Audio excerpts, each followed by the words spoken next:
हम लोग पिछले वीडियो में बात कर चुके हैं लेखांकन के प्रकार की, बहुत सारी चीजों की बात की है। अब लेखांकन के उद्देश्य क्या है, इसके फायदे क्या होती हैं, सीमाएं क्या है। सीमाएं मतलब लिमिटेशंस, मतलब कौन कौन सी चीज है जो लेखांकन करते समय हम देख नहीं सकते हैं, लेखांकन में कौन कौन सी कमियां हैं एक तरह से बोली जा सकती है। तो सीमाओं का मतलब एक तरह से कमियों की बात है। और फिर इसकी भूमिका क्या है, जो भी आज का परिवेश हम लोग ने पहले वीडियो में बात की थी कि बहुत तेजी से बदलता हुआ परिवेश है जिसमें लेखांकन की भूमिका भी काफी तेजी से बदल रही है। तो चलिए इसकी स्टार्टिंग करते हैं उद्देश्य से, ठीक है।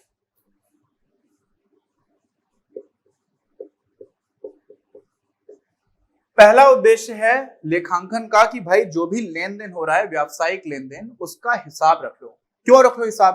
क्योंकि कोई बहुत ही अच्छा मैनेजर हो सकता है, कोई बहुत अच्छा ओनर हो सकता है। ओनर मतलब जो स्वामी है, कोई मालिक है, किसी कंपनी का, किसी दुकान का मालिक है, बहुत स्मार्ट हो सकता है, सारी चीजें नहीं याद रख सकता, लेकिन फिर भी वो ठीक है, कौन सी चीज कब खरीदी गई, किस दिन खरीदी गई, कितने रुपए की खरीदी गई, तो ये सारी चीजें है ना। तो ये क्यों किया जाता है? सबसे पहली तो बात है कि हमें स्मरण नहीं रहता है, याद नहीं रहता है, तो ठीक है, स्मरण रखने के लिए किया जाता है, हिसाब किताब रख लिया। दूसरी चीज, इसी को हम लोग, जो भी हम लोगों ने, मान लीजिए जितने भी लेन देन हो रहे हैं, कोई लेन देन गलत हो गया क्या, समझ रहे हैं, कोई लेन देन अगर हमने गलती कर दी और हम लोगों ने उसका कहीं पर रिकॉर्ड नहीं रखा हुआ है तो उसकी जांच नहीं कर पाएंगे। और साथ में मान लीजिए किसी ने मेरे ऊपर केस कर दिया तो कोर्ट में वो बोलेगा, बताइए आप, अगर मुझे सब कुछ याद है भी, फिर भी कोर्ट मेरी बात को उतने अच्छे से नहीं मानेगा, क्योंकि लिखित प्रमाण की बात अलग हो जाती है। तो सत्यता की जांच में प्रमाण की वजह से भी करते हैं। किस लिए करते हैं? सत्यता की जांच हो, और सत्यता की जांच का एक प्रमाण होता है लेखांकन, ठीक है। तो ये कारण होता है हमारे किसका, कि हम लोग इसको जो भी लेखा जोखा है लेन देन का, उसको एक साथ कहीं से व्यवस्थित तरह से लिख लेंगे, किसका, व्यावसायिक लेन देनों का। तो ये हमारा पहला उद्देश्य हो गया। दूसरा जो उद्देश्य है वो लाभ और हानि का पता करना। देखिए, कैसा भी बिजनेस हो, हम लोग कक्षा 12 में जाएंगे तो अपना एक किताब में पहला चैप्टर आता है जिसमें हम लोग अलाभकारी संस्थाओं की बात करते हैं। तो उनका उद्देश्य लाभ कमाना नहीं होता ऐसी संस्थाओं का, लेकिन अगर कोई अच्छी नियत से समाज की सेवा करने के लिए भी काम करे और उसके पास जो भी संसाधन आ रहे हैं वो कमा रहे हो और ज्यादा रहे हो, तो वो ज्यादा दिन तक कर नहीं पाएगा। तो हर तरह के संगठन को, चाहे अलाभकारी संगठन हो और चाहे कोई दुकान हो, चाहे कोई बिजनेस हो, आप जो भी काम कर रहे हो वो तब कर पाओगे जब आपके पास आमदनी ज्यादा हो रही हो, खर्चा कम हो रहा हो, है ना। कभी कभी थोड़े समय के लिए चल सकता है, किसी दिन ज्यादा नुकसान हो गया, लेकिन over a period of time अगर वो हानि ज्यादा होती रहेगी तो बिजनेस बंद हो जाएगा। और वो हानि ज्यादा हो रही है या नहीं हो रही है, ये पता करना कैसे, लेखांकन का दूसरा बहुत ही बड़ा प्रमुख उद्देश्य है। तो ये भी हमारा उतना ही बड़ा एक उद्देश्य निकल करके आता है, किसका, लेखांकन का। दोनों ही बहुत ही आसान है। तीसरा उद्देश्य भी इसी तरह से बहुत ही आसान है, और वो है इसी से मिलता जुलता हुआ, परिसंपत्तियों एवं देनदारियों की स्थिति बताना।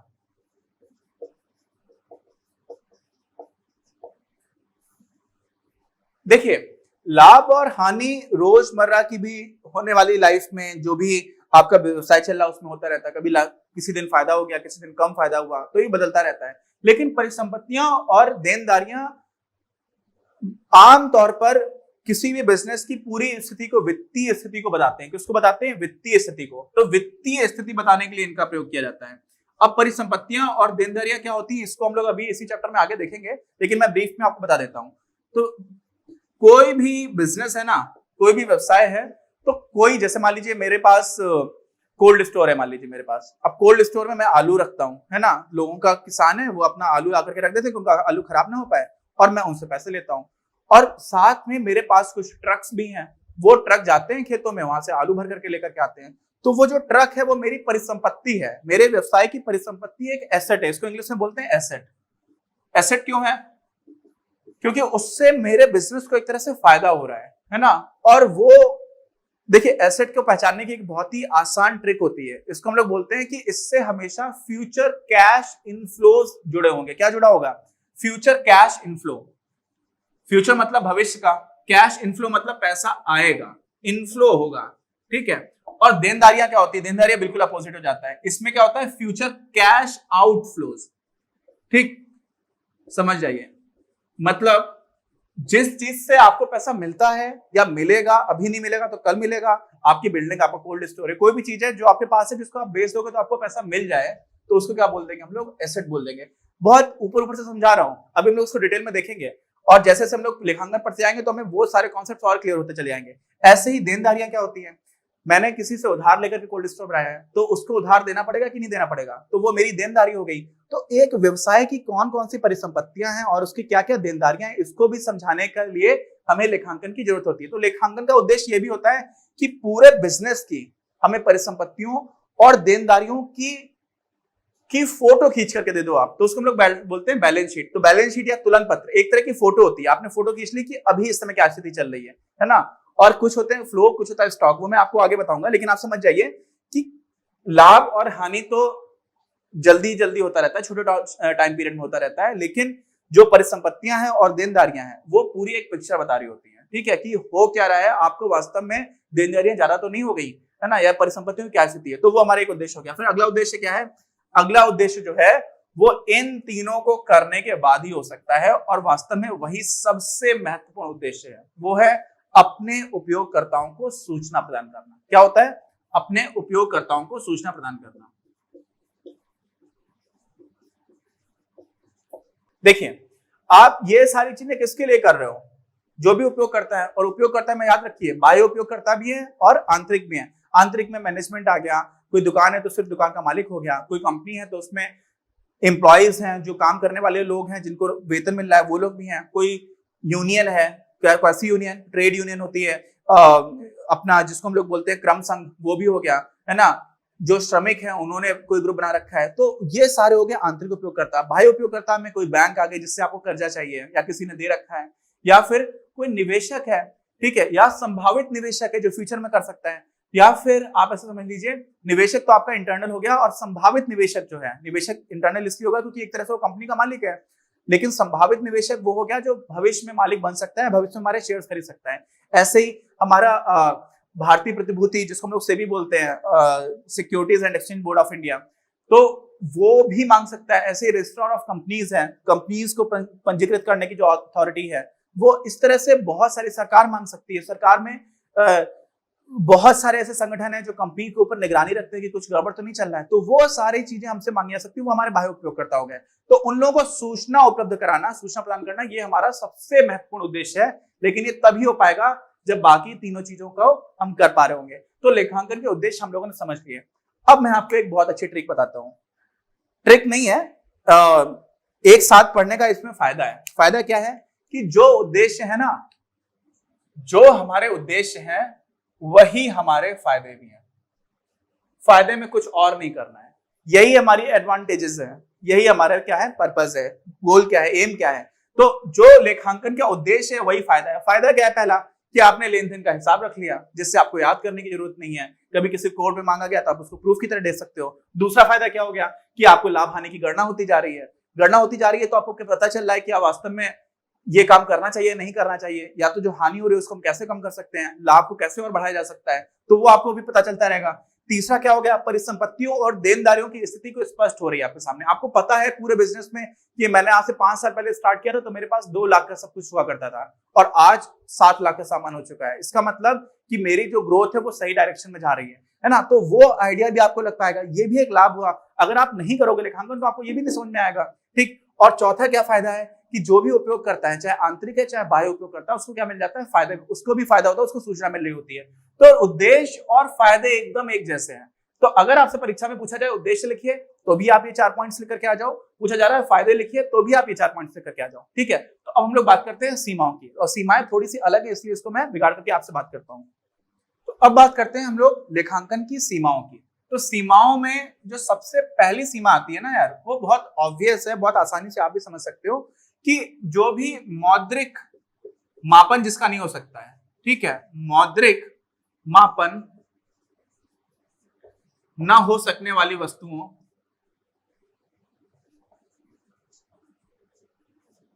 देखिए जो लेखांकन है ना वो क्या करता है, मौद्रिक मापन ना हो सकने वाली घटनाओं को जगह नहीं देता है। मतलब क्या हुआ इसका कि जो चीज आप पैसे में नहीं नाप पा रहे हो ना, आप उसको अपने अकाउंटिंग में, अपने लेखांकन में जगह देते ही नहीं हो। और वो हम दे भी नहीं सकते लेखांकन में, क्योंकि हम लोगों ने पढ़ा हुआ था लेखांकन की जो प्रक्रिया होती है जिसमें मेजर करने की बात आती है, तो वो मेजर किसमें किया जाता है, मापन किसमें होता है, पैसों में होता है। तो जिसका पैसों में मापन हो नहीं पा रहा है उसको हम जगह नहीं दे पाते हैं। और इसका फर्क पड़ता है, क्यों पड़ता है, जो किसी कंपनी का प्रबंधन है, ठीक, कोई नया अच्छा सीईओ आ जाता है, मुख्य कार्यकारी अधिकारी, तो कंपनी के प्रबंधन की प्रतिष्ठा बढ़ जाती है। लेकिन उस प्रतिष्ठा बढ़ गई है या घट गई है किसी भी तरह से अकाउंटिंग से पता नहीं चलता। इसी तरह से श्रमिक लोग हड़ताल करने लग गए, तो वो भी एक ऐसा इवेंट है, उससे कितना नुकसान हो रहा है, जो नुकसान हो रहा है उस वजह से वो हम कभी नहीं लिख पाएंगे। हम वास्तव में देख पाएंगे कि हाँ हमारी सेल्स घट गई, लेकिन क्यों घटी है, वो हमें कितना कॉस्ट लेकर के आया है, वो हम डायरेक्टली नहीं लिख पा रहे होते हैं, है ना। और इसी वजह से लेखांकन की भी जो आगे की हम लोगों ने जब उसके प्रकार की बात की थी, तो प्रबंध लेखांकन में और लागत लेखांकन में थोड़ा बहुत हम लोग जिसको सीधे सीधे नहीं भी नाप पा रहे होते हैं ना, उसको भी लिखना स्टार्ट करते हैं, तो हम लोग आगे बढ़ेंगे। लेकिन आमतौर पर आप समझिए लेखांकन में अगर आप उसको रुपए पैसे में नाप पा रहे हो तभी आप उसको लिख रहे होते हो। और बहुत सारी चीजें ऐसी हैं जो कंपनी को या हमारे व्यवसाय को प्रभावित कर रही होती है, जिसको हम लोग रुपए में नहीं माप पाते हैं। तो ये इसकी सबसे बड़ी और सबसे पहली लिमिटेशन है। ठीक, दूसरी इसकी जो लिमिटेशन है वो आती है लागत अवधारणा की वजह से। किसकी वजह से? लागत अवधारणा। इसका क्या मतलब हुआ? इसकी वजह से नुकसान क्या हो रहा होता है और इसका क्या मतलब मैं समझाता हूं। इसकी वजह से नुकसान क्या हो रहा होता है? नुकसान ये हो रहा होता है कि जो भी हमारा मुद्रास्फीति चल रही होती है ना, मूल्य जो होता है, मुद्रास्फीति को एक तरह से हम लोग बोलते हैं इन्फ्लेशन, महंगाई को निग्लेक्ट कर देते हैं, उसको हम ध्यान नहीं देते हैं।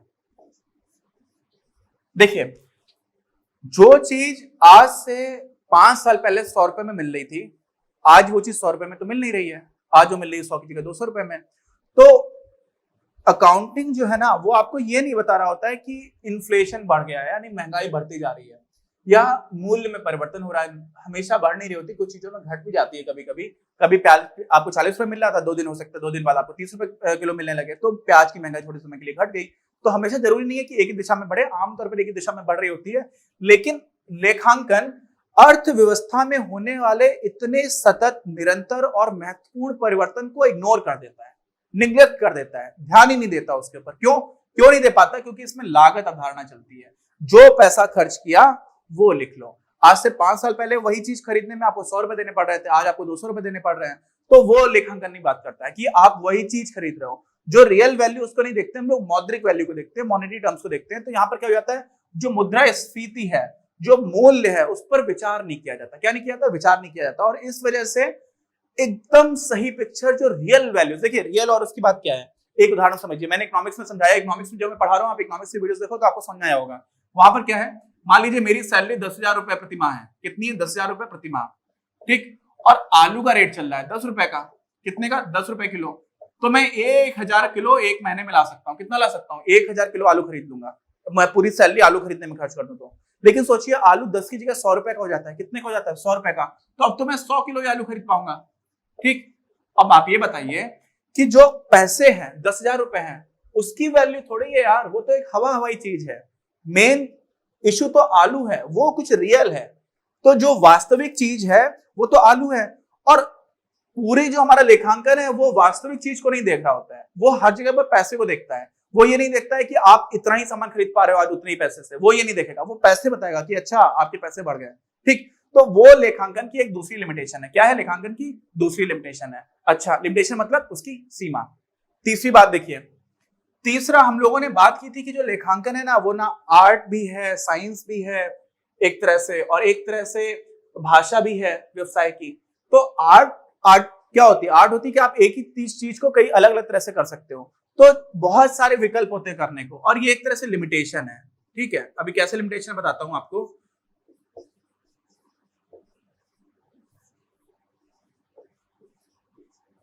देखिए, स्वीकार्य विकल्प इतने अधिक कि भ्रमित होने की संभावना। इसका क्या मतलब हुआ? इसका मतलब यह हुआ कि एक चीज होती है जिसको हम लोग बोलते हैं लीफो, और एक को बोलते हैं फीफो। हिंदी में भी यही बोल देते हैं, शॉर्ट फॉर्म में। लीफो का मतलब क्या होता है? Last in first out. जैसे आप मान लीजिए अपने पास कोई सामान इकट्ठा कर रहे हो, क्या कर रहे हो? सामान इकट्ठा कर रहे हो, कुछ भी। मान लीजिए मार्कर आ रहे हैं मेरे पास, ये 4 मार्कर्स हैं। ठीक है, पहले ये मार्कर आया, इसको मैंने रख दिया। दूसरे पे ये नीला वाला आया, इसको रख दिया। तीसरे पे ये लाल वाला आया, लाल ढक्कन वाला, इसको रख दिया। चौथे पे ये लाल है लेकिन लाल ढक्कन नहीं, इसका ये आया। ठीक, अब मुझे बोलना है कि आप सामान निकाल करके दो। किसी ने मुझसे मार्कर मांगा, तो हो सकता है मैं ये सोचूं जो सबसे पहले आया था उसको मैं सबसे पहले दूंगा, तो आपको सबसे पहले मार्कर को सबसे पहले आपको दे दिया। जो दूसरे नंबर पे आया था वो दूसरे नंबर पे निकाल के दूंगा। जो तीसरे नंबर पे आया था वो तीसरे नंबर पे दूंगा, जो चौथे नंबर पे आया था वो चौथे नंबर पे दूंगा। एक तरीका तो ये हो गया। दूसरा तरीका क्या हो सकता है? दूसरा तरीका हो सकता है कि जो सबसे बाद में डाला है वो सबसे पहले ले जाओ, उसके पहले जो डाला था वो दूसरे नंबर पे दे दूंगा, जो सबसे पहले डाला था वो सबसे बाद में दूंगा। ठीक है, तो जो फर्स्ट इन फर्स्ट आउट, ये दूसरा वाला तरीका है कि जो सबसे बाद में आया है, जो लास्ट इन फर्स्ट आउट, ये दूसरा वाला तरीका हो गया। क्यों? क्योंकि लास्ट में जो आपने रखा है ढक्कन डब्बे में, वही आप पहले निकाल करके दे रहे हो। ठीक है, तो वो हो गया लास्ट इन फर्स्ट आउट। और जो सबसे पहले रखा था वही आप अगर सबसे पहले दे रहे हो, काला वाला मार्कर, तो वो हो जाएगा फर्स्ट इन फर्स्ट आउट। ऐसे हम लोग अकाउंट्स में एंट्रीज कर रहे होते हैं कुछ जगह पर, है ना। और इन्वेंट्री होती है हमारी, इन्वेंट्री मतलब जो भी हमारे यहाँ पर व्यवसाय में सामान पड़ा हुआ है, तो हो सकता है कुछ सामान अलग अलग दाम पर आया हो। तो अगर कुछ जगह पर लिफो सिस्टम चल रहा है और कुछ जगह पर फिफो सिस्टम चल रहा है, और बात है कि अलग अलग जगह पर ये दोनों ही सिस्टम क्या स्वीकार्य हैं। इसी तरह में आप ऐसे समझिए, जो लोग अकाउंट्स पढ़ते हैं वो लोग बड़े होकर के क्या करते हैं, सीए बनने की कोशिश करते हैं, चार्टर्ड अकाउंटेंट। तो इंडिया में चार्टर्ड अकाउंटेंट बनने के लिए आपको जिस तरह से चीजों को समझना पड़ता है, फंडामेंटल प्रिंसिपल्स वही रहते हैं, लेकिन उसके बाद भी इतना अंतर हो जाता है कि इंडिया का जो सीए है वो सीधे सीधे अमेरिका में जाकर के चार्टर्ड अकाउंटेंट का काम नहीं कर सकता, वहां पर उसको दूसरा एग्जाम देना पड़ता है। क्यों? क्योंकि वहां पर कुछ चीजें अलग तरह से चल रही होती हैं। तो ये अलग अलग तरह से चलने वाली चीजें क्यों हैं? गलत नहीं है भाई, स्वीकार्य विकल्प क्यों है? गलत होगा तो हम उसका नहीं यूज करेंगे, लेकिन इतने सारे अलग अलग तरीके हैं कि अगर उनकी वजह से क्या हो जाता है, कंफ्यूजन हो जाता है, लोग भ्रमित हो सकते हैं। तो कई बार आप एक चीज अमेरिका की एनुअल रिपोर्ट पढ़ रहे हो, कोई अमेरिकन कंपनी की, और इंडियन कंपनी की एनुअल रिपोर्ट पढ़ रहे हो, जो वार्षिक उनका प्रतिवेदन आता है, जो एनुअल रिपोर्ट निकलती है, वर्ष में एक बार छापी जाती है कि किसी भी बड़ी कंपनी की कैसी स्थिति है, उन दोनों का स्टाइल थोड़ा थोड़ा अलग होता है, थोड़ी थोड़ी चीजें अलग हो जाती है। तो उसमें जो समझने वाला इंसान है उसको क्या हो जाएगी, दिक्कत हो जाएगी। तो वो भी एक इसकी क्या है, लिमिटेशन है। किसकी लिमिटेशन है? लेखांकन की। और चौथी जो लिमिटेशन इसकी आती है वो क्या आती है कि यह व्यक्तिपरक है। क्या है? व्यक्तिपरक। व्यक्तिपरक समझते हैं मतलब? व्यक्तिपरक मतलब होता है कि जो इंसान अकाउंटिंग कर रहा है उसके ऊपर में निर्भर कर जाती है। ठीक है, व्यक्तिपरक इसकी एक लिमिटेशन है। देखिए, एक चीज होती है ऑब्जेक्टिव। ऑब्जेक्टिव समझते हैं, जिसको हम लोग हिंदी में बोलते हैं उद्देश्यपरक। ठीक, मतलब क्या हुआ व्यक्तिपरक? कि बहुत सारी चीजें ऐसी होती है ना अकाउंटिंग में, अकाउंटिंग एग्जैक्ट नहीं होती है, ये भी एक लिमिटेशन है। और वो वास्तव में तीनों जुड़ी हुई हैं कि एग्जैक्ट नहीं है। ठीक है, नॉट एग्जैक्ट, एकदम ठीक नहीं है। ठीक है, पूर्णतः सटीक नहीं है। इसको हिंदी में लिखेंगे हम लोग, पूर्णतः सटीक नहीं। क्यों ऐसा लिख रहा हूं? देखो, जैसे ये मैंने बताया था ना कि स्वीकार विकल्प है, ऐसे ही हम लोग में कोई भी आपने सामान खरीद रखा, मशीन खरीद रखी है, आपकी दुकान है, दुकान धीरे धीरे पुरानी हो रही है ना, तो दुकान में जो बनाई थी, आपने मेहनत की हुई थी, आप कोई मशीन खरीद के लेकर के आए थे, उसमें उसका जो मान है वो कम होता जा रहा है, इसको हम लोग बोलते हैं डेप्रिसिएशन, हिंदी में बोलते हैं ह्रासमान, या मान उसका है जो घटता चला जा रहा है। तो वो भी अलग अलग तरह से हम लोग देखते हैं, तो कुछ उसके स्टैंडर्ड प्रिंसिपल बनाने पड़ जाते हैं। ऐसे ही कई चीजें होती हैं जिसका हमें अनुमान लगाना पड़ता है, क्योंकि उसके लिए हमें एग्जैक्टली कोई नंबर नहीं मिल रहा होता है, और उसका हमें क्या करना पड़ता है, अनुमान। तो व्यक्तिपरक इसलिए हो जाती है क्योंकि हम क्या लगा रहे होते हैं, अनुमान लगा रहे होते हैं। क्या कर रहे होते हैं, अनुमान।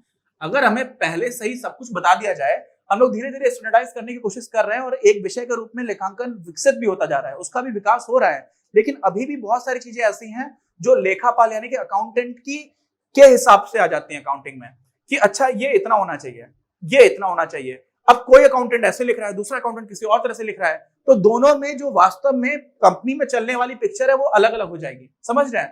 तो ये व्यक्तिपरक होना भी लेखांकन की क्या है, एक तरह की कमी है। अच्छा, उद्देश्यपरक नहीं है।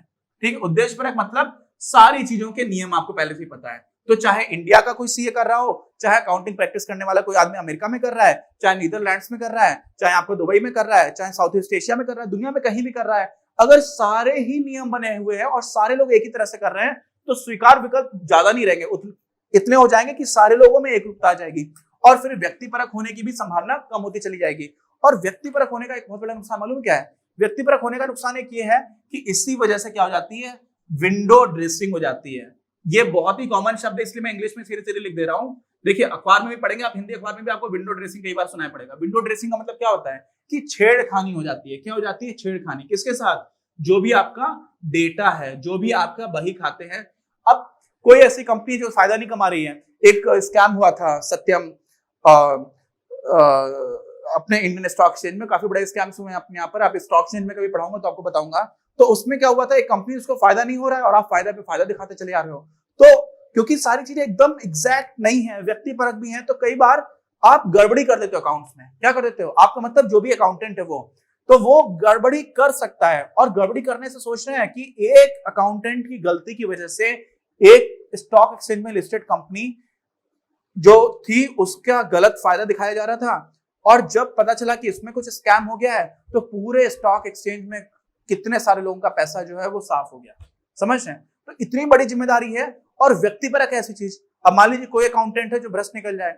ऐसे ही हमारे अभी सीएजी साहब थे, मैंने पिछले वीडियो में भी उनका नाम लिया था शायद, controller and auditor general of India Vinod Rai ji. वो आईएएस ऑफिसर थे, और हमारे यहाँ पर आईएएस ऑफिसर्स को भी बहुत सारे इंपॉर्टेंट डिपार्टमेंट्स दे दिए आते हैं। ये लोग बाद में अकाउंटिंग वगैरह सीखते हैं, ऑडिटिंग सीखते हैं। जो भी अकाउंटिंग होती है फिर उसका ऑडिटर होता है। तो ऑडिटर वही देखता है कि व्यक्तिपरक चीजें इतनी गड़बड़ तो नहीं हो गई कि वास्तव में जो रियल पिक्चर थी उससे कुछ और दिखने लग जाए। तो इसमें क्या होता है, अकाउंटिंग और ऑडिटिंग, दूसरी चीज होती है ऑडिटिंग, ये उसी से काफी जुड़ी हुई होती है। ठीक है, मैं आपको आगे पढ़ाऊंगा। तो जो ऑडिटर होता है उसको अकाउंटिंग भी आती है, और वो ये देखता है कि सब कुछ सही है कि नहीं है। तो अगर सारी चीजें एकदम व्यवस्थित हो, भाई फिजिक्स में या कोई भी नेचुरल साइंस है उसमें तो नियम है, वो प्रकृति के बनाए हुए नियम है, वो आप थोड़ी बदल लोगे। यहाँ पर चीजें व्यक्तिपरक है, तो उसका नुकसान है। उसका नुकसान होने की वजह से विंडो ड्रेसिंग हो जाती है, किसी एक कंपनी के साथ डेटा में आप छिड़खानी कर सकते हो।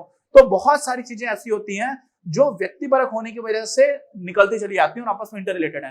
तो ये सब क्या हो गया, ये सारी चीजें मिला करके हो गई हमारे लेखांकन की सीमाएं, और कुछ और सीमाएं भी हैं लेकिन ये बहुत ही महत्वपूर्ण है, तो इनको भी आप नोट कर लीजिए। किताब में सीधे सीधे नहीं दे रखी है, लेकिन इस पर प्रश्न आता है, और कक्षा 12 में आप जाएंगे तब भी इस तरह का कभी प्रश्न आपको मिल जाएगा।